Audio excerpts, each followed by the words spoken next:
ಪರ್ವತ ತಪ್ಪಲಿನ ಘಟ್ಟ ಪ್ರದೇಶಗಳಲ್ಲಿ ಕಳೆದ ಕೆಲ ದಿನಗಳಿಂದ ನಿರಂತರವಾಗಿ ಸುರಿಯುತ್ತಿರುವ ಭಾರೀ ಮಳೆಯ ಪರಿಣಾಮವಾಗಿ ಇಂದು ಕುಕ್ಕೆ ಸುಬ್ರಹ್ಮಣ್ಯದ ಪವಿತ್ರ ಕುಮಾರಧಾರ ನದಿಯ ಸ್ನಾನಘಟ್ಟ ಸಂಪೂರ್ಣವಾಗಿ ಮುಳುಗಡೆಯಾಗಿದೆ. ಕುಕ್ಕೆ ಸುಬ್ರಹ್ಮಣ್ಯಕ್ಕೆ ಆಗಮಿಸುವ ಲಕ್ಷಾಂತರ ಭಕ್ತರು ದೇವರ ದರ್ಶನಕ್ಕೆ ಆಗಮಿಸುವ ಸಂದರ್ಭಗಳಲ್ಲಿ ಕುಮಾರಧಾರ ನದಿಯಲ್ಲಿ ತೀರ್ಥ ಸ್ನಾನ ಮಾಡುವ ಪದ್ಧತಿ ಇದೆ.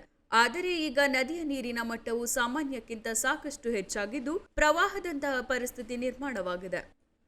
ಸ್ನಾನಘಟ್ಟದಲ್ಲಿ ನೀರು ತುಂಬಿದ್ದರೂ ಕೆಲ ಯಾತ್ರಾರ್ಥಿಗಳು ನೆರೆ ನೀರನ್ನು ಲೆಕ್ಕಿಸದೆ ನದಿಯ ಕಡೆಗೆ ಹೋಗುತ್ತಿರುವುದು ಗಮನಕ್ಕೆ ಬಂದಿದೆ. ಇದನ್ನು ಮನಗಂಡ ಅಧಿಕಾರಿಗಳು ಭದ್ರತಾ ದೃಷ್ಟಿಯಿಂದ ನದಿಗೆ ಇಳಿಯದಂತೆ ತಾತ್ಕಾಲಿಕವಾಗಿ ನಿರ್ಬಂಧಿಸಿದ್ದಾರೆ. ದೇವಾಲಯ ಆಡಳಿತ ಮಂಡಳಿಯ ಸೂಚನೆಯಂತೆ ಭದ್ರತಾ ಸಿಬ್ಬಂದಿ ಸ್ಥಳದಲ್ಲಿದ್ದು ಭಕ್ತರಿಗೆ ಮುಂಜಾಗ್ರತಾ ಸೂಚನೆಗಳನ್ನು ನೀಡುತ್ತಿದ್ದಾರೆ. ಅಲ್ಲದೆ ಭಕ್ತರು ನದಿ ಹತ್ತಿರ ಹೋಗದಂತೆ ಮತ್ತು ಅಧಿಕಾರಿಗಳ ಸೂಚನೆಗಳನ್ನು ಪಾಲಿಸುವಂತೆ ಸೂಚಿಸಲಾಗಿದೆ. ಇನ್ನು ಕೆಲ ದಿನಗಳವರೆಗೆ ಮಳೆ ಮುಂದುವರೆಯುವ ಸಾಧ್ಯತೆ ಇರುವ ಹಿನ್ನೆಲೆ ಭಕ್ತರ ಸುರಕ್ಷತೆ ವಹಿಸುವಂತೆ ಸೂಚನೆ ನೀಡಲಾಗಿದೆ.